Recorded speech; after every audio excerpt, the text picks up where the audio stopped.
My girlfriend Emily died on August 7th of 2012. I just received another message, and it's worse than the others. She was involved in a three-car crash driving home from work and when someone ran a red light. She was dead within minutes at the scene.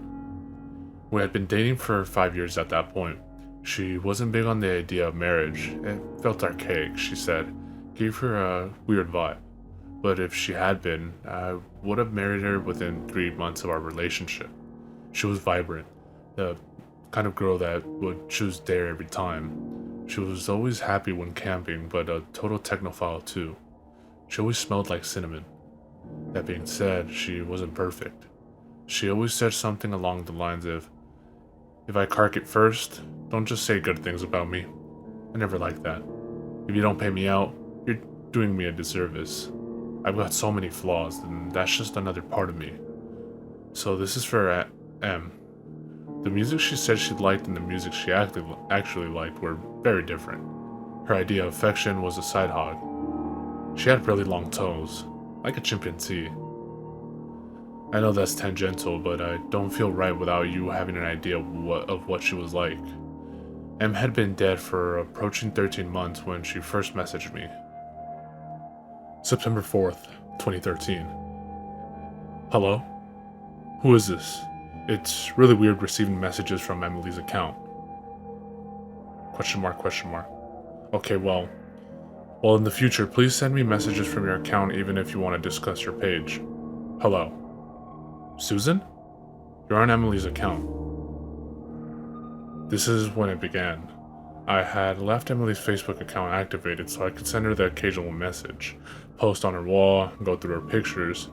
It felt too final and too un-Emily to memorialize it. I share access with her mother, meaning her mother has her login and password and has spent a total of 3 minutes on the account, or total on a computer. After a little confusion, I thought it was her. November 6, 2013. Hello. Let's hit up blank this Sunday. Who the fuck is this? The wheels on the bus. Please tell me who you are. I had received confirmation from Susan that she hadn't been on M's profile since the week of her death. M knew a lot of people, so I thought it was one of her tech-savvy friends fucking with me in the worst possible way. Around February 2014, Emily started tagging herself in my photos. I would get notifications for them, but they'd normally be removed by the time I got to the picture. The first time I actually caught one, it felt like someone had punched me in the gut. She would tag herself in spaces where it was plausible for her to be, or where she'd usually hang out. I've got screenshots of two, from April and June. These are the only ones I've been able to catch, so they're a little out of the timeline I'm trying to write out. Around this time, I began to lose sleep. I was too angry to sleep. She would tag herself in random photos every couple of weeks. The friends who noticed it thought it was some fucked up bug. I found recently that there have been friends who noticed and didn't say anything about it. Some of them even removed me from their Facebook friends list. At this point, you may be wondering, why didn't you just kill your Facebook profile? I almost wish I did. I did for a little while, on days when I can't get out there. It's nice to have friends to chat with. It's nice visiting M's page when the little green dot isn't next to her name. I was already socially reclusive when M was alive.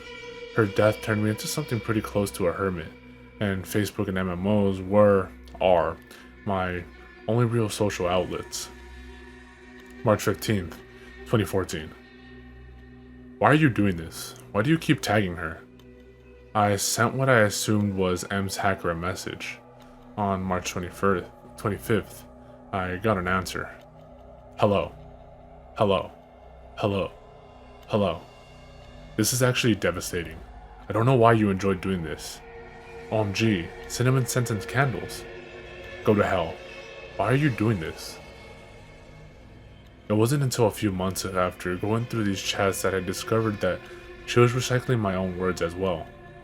My response seems kinda lackluster here. I was intentionally providing her/him with emotional bait. This is actually devastating, to keep them interested in their game. I was working off the assumption that the kind of person who would do this is the kind of person that thrives off the distress of others. I was posting in tech forums, trying to find a way to find this person, contacting Facebook. I needed to keep them around to gather evidence. I had even changed the password and security details several times. April 16th, 2014. I received this. We should make our own jam. Jesus fucking Christ, Samantha. Nah, different. No chance of passing. No chance of passing. How many? Correct side door. Side. I. No chance of passing.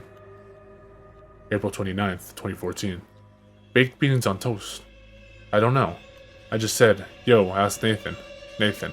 Nathan. Nathan. I don't know what's happening. I don't know how you're still doing this. Please stop. Please stop. I don't know what's happening. I hadn't discovered any leads. Facebook had told me that the locations her page had been accessed from, but since her death, they're all places I can account for. My house, my work, her mom's house, etc. My response here wasn't bait. Yo, ask Nathan was an inside joke that's too lame to worth explaining. But seeing her say it again was absolutely fucking crippling. My reaction in real life was much less prettier. Her last messages have started to scare me, but I wouldn't admit until this point. May 8th, 2014. I don't even have words for this. -12, -15. My jumper's in the dryer and it's really cold out. Really cold out. Cold, cold. Nathan, please stop. Cold. Freezing. I don't know what's happening. Freezing G is the first original word she said. That's giving me nightmares that just won't end. I keep dreaming that she's in an ice-cold car, frozen, blue and gray.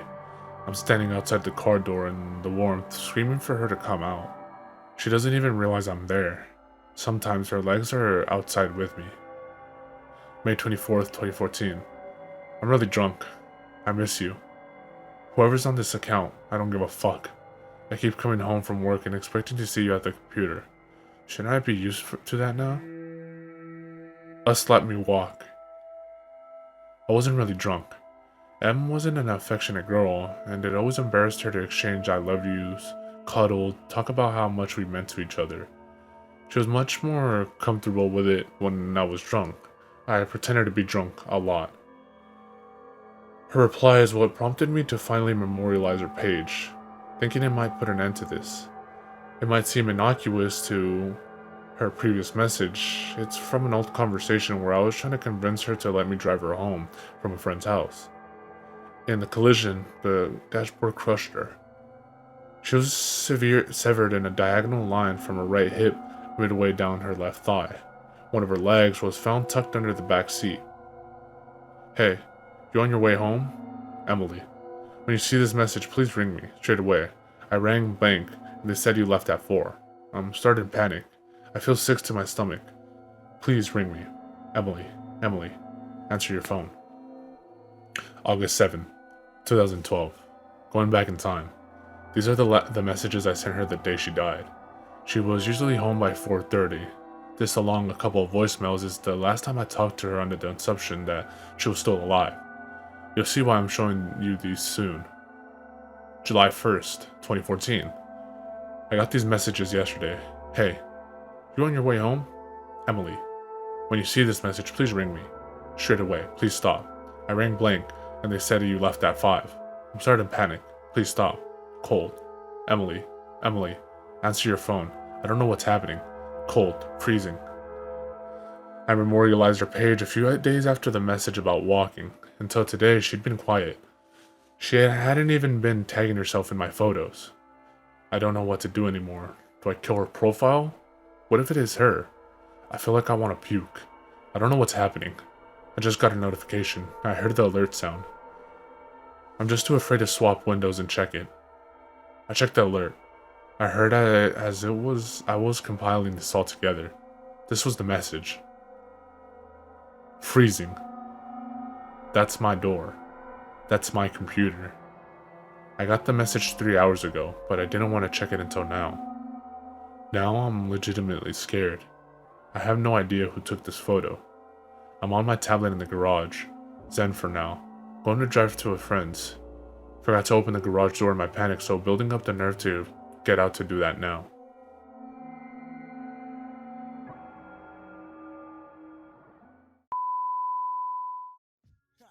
In this little shop of horrors, that's how we get down. Yeah, enter, the project's on the prairie, scary. Greet you at the gate with Bloody Marys. Blood, a rail full of blood.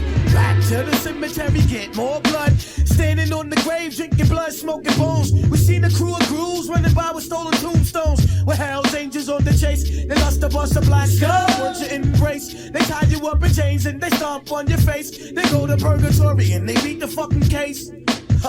I look around, mad bodies being